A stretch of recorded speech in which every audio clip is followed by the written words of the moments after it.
Olá pessoal, boa noite, tudo bem? Espero que todos estejam bem. Olha, nós vamos estar começando hoje um novo formato, assim,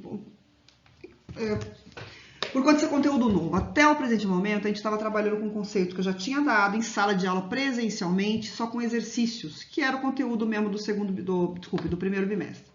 Hoje não, hoje começamos com conteúdo novo, tá? A parte de taxa de juros. Então eu vou estar usando o slide que vocês têm em mãos aí na apostila, né? Que vocês têm a apostila. Esse é o capítulo 5, se eu não me engano, 4 ou 5, vocês têm que olhar lá, porque eu não sigo pela apostila, né? Eu sigo pelos slides, mas enfim, taxa de juros é o próximo capítulo depois de desconto. E depois, na mão, como eu tenho feito, eu vou estar resolvendo os exercícios com vocês, né? Aí já vem o formato que vocês já estão acostumados. E de qualquer forma, eu vou tentar abrir uma live com vocês de uns 40 minutos, entre as 9 e as 9h40, para que vocês possam tirar as dúvidas, assim, tete a tete mesmo, ao vivo, assim, no sentido de, ao mesmo tempo que não o fórum. E aí vocês vão me dizer se tudo bem fazer assim, se preferem assim, se não, professora, pode só postar de outro jeito mesmo, a gente prefere falar no fórum, eu não sei, vocês me falem qual é o modelo que vocês preferem, no sentido de acrescento essa live, ela se faz necessária ou não é necessária, ok? As lives eu vou colocar sempre de 40 minutos, porque eu entendo que eu deixar mais tempo, pode ser que fique aquele vácuo na aula, isso me incomodaria bastante, tá bom? E vocês naquela obrigação de ter que falar alguma coisa, tá? Se a gente vê numa próxima aula que 40 minutos foi pouco, a gente aumenta para 1 hora. Se a gente vê que foi muito, a gente reduz para 30 minutos. Enfim, gente, vamos analisar como é que vai ficar isso, tá bom? Então, seguindo com vocês aqui agora esse slide sobre taxa de juros, tá bom? Bom, juros todo mundo sabe já o que é, a gente já falou sobre isso em aulas anteriores, mas retomando aqui, nada mais é do que você acrescentar um valor sobre um valor emprestado, um valor financiado, um valor aplicado, e acrescentado esse valor, a pessoa chegue lá com um valor maior no final, que é o PV e o nosso FV. Tá? As siglas continuam as mesmas. Nós temos vários tipos de taxas que têm o nome de taxa efetiva, taxa real e equivalência de taxas, tá bom? Eu vou estar falando sobre as três com vocês hoje, tá? Bom, a taxa efetiva, o cálculo para achar a taxa efetiva é juros recebidos ou pagos em dinheiro. Então, por exemplo, se eu depositei R$ 100 na poupança e no final do ano eu tirei 120, os juros que eu tirei foi de 20. Então, aqui em cima eu colocaria o número 20, por exemplo, tá? E quanto que eu apliquei? Eu apliquei 100 e tirei 120. Se eu apliquei 100, o capital inicial foi de 100. Então, repito. Se eu quisesse calcular a taxa efetiva aqui de um depósito poupança de R$ 100, que no final rendeu 120, me deu um final de R$ 120, PV 100, FV 120. Então, a diferença, os juros, foi de 20. Eu colocaria o 20 aqui em cima, dividido pelo capital, que no caso foi 100. Aí vai dar 0,0 alguma coisa, você faz vezes 100 para chegar no valor em porcentagem, ok? Aqui, então, só a questão do conceito, efetivamente. E só uma coisa ainda, o que é taxa efetiva, né? É aquela que, de fato, recebemos ou pagamos em uma operação, tá? Então, vocês vão ver que existe a taxa real e efetiva, e é muito comum as pessoas postarem nos propagandas a taxa real, e depois, no final das contas, você acaba pagando, de fato, a efetiva, tá? E sobre o mesmo valor, sobre o mesmo empreendimento, ou pagamento, ou dívida, mas que muitas vezes as pessoas se confundem, porque incide sobre o mesmo fator, sobre a mesma questão, essas duas taxas que são calculadas de forma diferente, tá bom? Se eu quiser calcular a taxa efetiva, não em valor, em dinheiro, mas quiser saber em porcentagem, daí a fórmula já fica sendo esse formato, ó. 1 mais a taxa de inflação, que vai ser dada no problema, vezes 1 mais a taxa real, que vai ser dada no problema, vai dar um número isso daqui, esse número você faz menos 1, tá? E depois o resultado vai dar 0, alguma coisa, você multiplica por 100 para sair o resultado em porcentagem. Tem um exemplo aqui embaixo que fala assim, ó.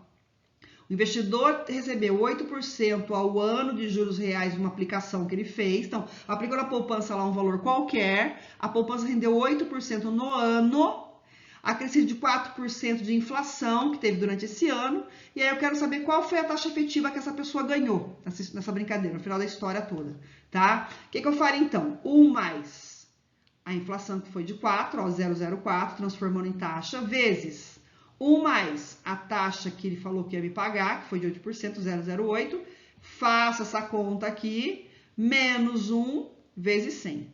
Bom, fazendo a conta aqui vai dar 0,1232, que vezes 100, 12,32%. Vocês podem estar testando aí na calculadora de vocês. Primeiro, soma, vai dar um número, vezes soma, vai dar outro número, multiplica esses valores, o resultado, menos 1 vezes 100. Tá? Um outro exemplo aqui, se eu fosse usar dinheiro, então eu não quero saber o valor em porcentagem, eu quero saber o valor em dinheiro. Então, repara que ele fala assim, uma empresa empresta 100 para pagar 110. Então, PV é 100, o FV é 110, tá? No final de 30 dias. No entanto, o banco solicitou que o cliente mantenha durante a vida do contrato um saldo médio de 20% do valor emprestado. Bom, se eu vou emprestar 100 e eu tenho que deixar 20% disso no banco, na verdade, eu vou levar para minha casa para pagar minha dívida, seja o que for fazer com o dinheiro, 80 mil. Então, repara aqui, ó. A empresa pode tirar 80 mil e tem que deixar 20 no banco. Essa foi a condição aqui, ó. Manter durante a vida do contrato 20% do valor emprestado. Por isso, essa observação aqui embaixo. Quer dizer que o meu PV aqui agora deixou de ser 100 e passou a ser 80. Porque, repito, 20 deixou no banco. E para pagar essa dívida, a pessoa vai ter que ter 110 mil reais no banco daqui a 30 dias. Mas se ela já deixou no banco 20, que foi obrigada aqui, ó, a deixar 20 dos 100 mil, na verdade, quando ela for pagar a conta, só vai faltar ela depositar 90 mil. Porque 90 mais os 20 vão dar os 110. Quer dizer, então, que, repito, o meu PV de fato, que eu costumo falar aqui, é 80 mil e o meu FV de fato é 90 mil. Porque, repito, eu deixei 20 mil lá no banco depositado durante esses 30 dias que foi obrigada aqui, foi o que o banco me obrigou a fazer, tá bom? Então, o meu PV é 80 e o meu FV é 90 mil, tá bom? E aí, se eu quiser fazer, então, achar a taxa por valores e não por porcentagem, como foi o slide anterior, basta eu fazer FV menos PV, que nada mais é do que os juros, como estava lá no primeiro slide, os juros dividido pelo PV. Então, aqui ficou 10 mil, ou 10 dividido por 80 mil, deu 0,125, vezes 100 dá 12,5%, tá bom? Então, aqui é uma forma de fazer usando valores e não usando porcentagens, tá? Segundo modelo, então, de exemplo. Taxa real, que é um outro tipo de taxa, tá? É calculada a partir da taxa efetiva, então eu tenho que ter a taxa efetiva para chegar na taxa real. E a fórmula, quando eu tiver apenas os valores em porcentagem, vai ser 1 mais a taxa efetiva dividido por 1 mais a taxa de inflação, resolve essa fração, o resultado menos 1 vezes 100, tá? Então, daí tem um outro exemplo aqui embaixo para vocês. Suponha que uma aplicação tenha proporcionado ao investidor a taxa de juros de 15% ao semestre. Considerando que a taxa de inflação do período tenha sido 5% do período, quer dizer que no semestre também não tem que transformar nada aqui, tá? Qual é a taxa real? Então, só fazer, ó, 1 mais 0,15, que é a taxa efetiva, foi dada aqui, dividido por 1 mais 0,05, que foi a inflação que foi dada aqui, soma 1,15 dividido por 1,05 vai dar um resultado que menos 1 vai dar 0,0952, que vezes 100, 9,52%. Então, também um exemplozinho rápido aqui para vocês, com a forma da taxa real, se for para resolver através de taxa. 15%, não vejo que não tem número, não tem 10 mil, 5 mil, 50 mil. Quando não envolver valores em reais, o jeito de achar é com esta fórmula. Mas, quando o jeito for achar através de valores em reais, daí já muda de figura para achar a taxa real, tá? Então, tá aqui um exemplo, o mesmo do exercício anterior, pus 100 mil para tirar 110, emprestei 100, na verdade, para pagar 110 por 30 dias e tive que deixar 20% lá. Então, de novo, o meu PV de fato é 80 mil e o meu FV de fato é 90, porque 80 mais 20 vai dar 100 e 90 mais 20 vai dar 110. Professor, aqui 20 mesmo? Esses 20% do valor emprestado, que equivale a 20 mil, que eu tive que deixar lá na conta, não pude tirar, tá? E aí ele completa aqui dizendo que a inflação foi de 9%, acha a taxa real. Como é que eu faço? Primeiro passo, pegue esses 9% de inflação e multiplique pelo teu PV. Então, 80 mil vezes 9% vai dar 7.200. Aí você pega esse 7.200 e soma ao seu PV, esse foi o rendimento, tá? Que você teve aqui. Então, eu tinha 80 mil, mas rendeu 7.200, foi para 87.200. Aí você vai começar agora a calcular os juros real. É o quê? Pegue o seu FV, que é 90 mil, 110 menos 20%, certo? 90 mil menos esse 87 que você acabou de achar aqui, vai dar 2.800. Você pega estes 2.800 e divide pelo PV atualizado aqui, ó, que é 87.200. 2.800 dividido por 87 vai dar 0,03, que vezes 100, 3,21%, tá bom? Então, repare que na mesma situação problema, lá na taxa efetiva deu 12 e pouco, não me lembro agora exatamente o valor, e na taxa real deu 3,21, no mesmo problema.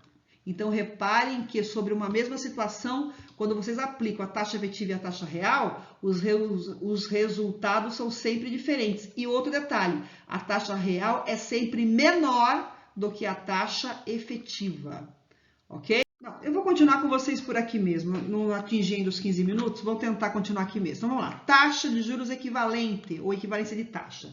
Essa fórmula aqui grandona. Essa aqui eu vou fazer bastante exercício com vocês no papel daqui a pouco, em outros vídeos, tá bom? Para ficar mais fácil. Mas, enfim, é 1 mais I, a taxa que eu quero, tá? Equivalência de taxa. 1 mais I elevado aqui sobre T, que é o tempo que eu tenho pelo tempo que eu quero.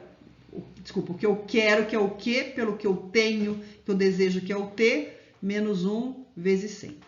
Vamos ver um exemplo rápido aqui, mas eu vou fazer com vocês o papel, que aqui eu acho que vai ficar muito mais fácil.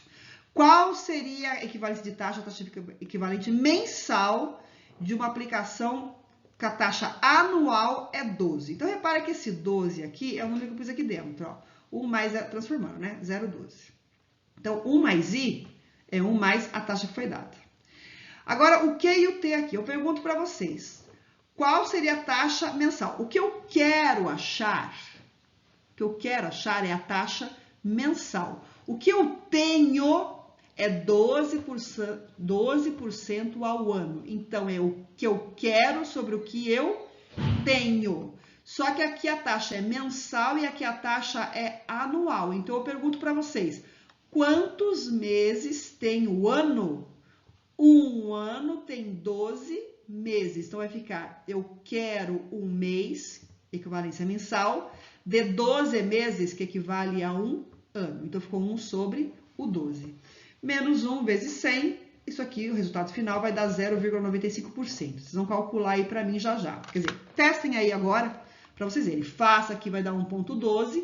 1,12 elevado a 1 sobre 12 vai dar outro número. E esse resultado, menos 1, vai dar 0,0095, que vezes 100 vai dar 0,95%, ok?